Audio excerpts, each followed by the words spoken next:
Good afternoon, Drive On Wood. We've got a little walk around to do on the 92 Dakota. I promised Max that I'd do this, so I wanted to point out the modifications that were done and what I found in leaks. A lot of them, actually. Anyway, the first one that was causing the diaphragm here not to work correctly is the tape here. You can see I have it wrapped on each one, had slipped down and was causing a blockage here.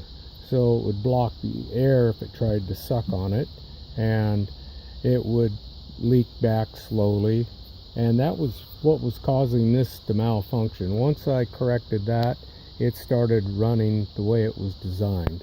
Also, from this point here on around the white tubing, going on up and way on over and down, that there is the tube that I added. Oh, also there's a short piece of it going down to a pop-off valve, but that's the resonant tube there that is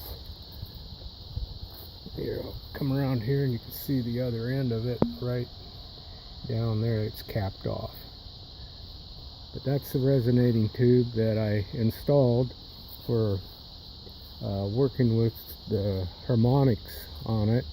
And I really can't say if it's working or not because the things have changed on it now. What I'm going to do is run it for a while, and then I'm going to block it off right here. Just disconnect it and block it here and see if there's any changes. If there's no changes, then I will remove it.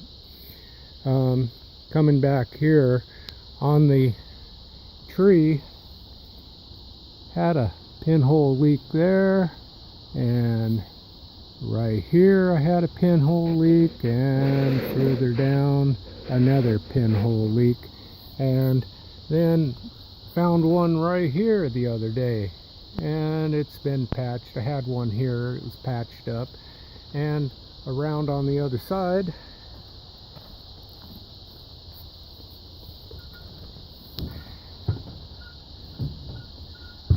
I was having a slight leak in here, and I thought it was the seal, but it was actually up underneath, and when I filled it in with RTV, it quit leaking there.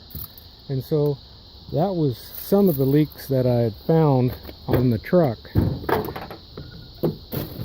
The other major one was up under here on this pipe here. It was leaking, and I had to rebuild this to prevent it from leaking.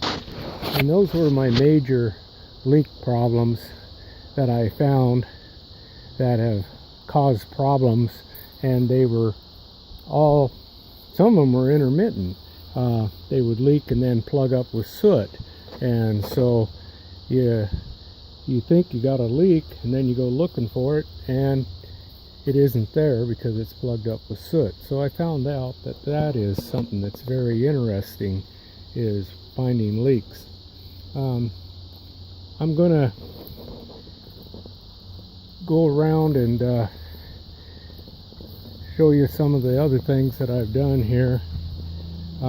In the back here, I took out the latching system, and it's just straight wired in here, fused, and that really helped out. I have 3 toggle switches now, 2 for pushers, 1 for reverse vacuum, and of course I rebuilt my vacuum suction there, and it's working fine. You can see I put instead of the fuse link inside, which kept having problems, I put a little fuse to the outside, that little red fuse there, 10 amp, and everything seems to be working fine there. Anyway, on pretty much everything's been running great with it. This was the other modification I did here, and hopefully when I mount it, you'll be able to have a view of about like that. Hopefully you can see the Might have to bring this around to see the fuel ratio mixture though.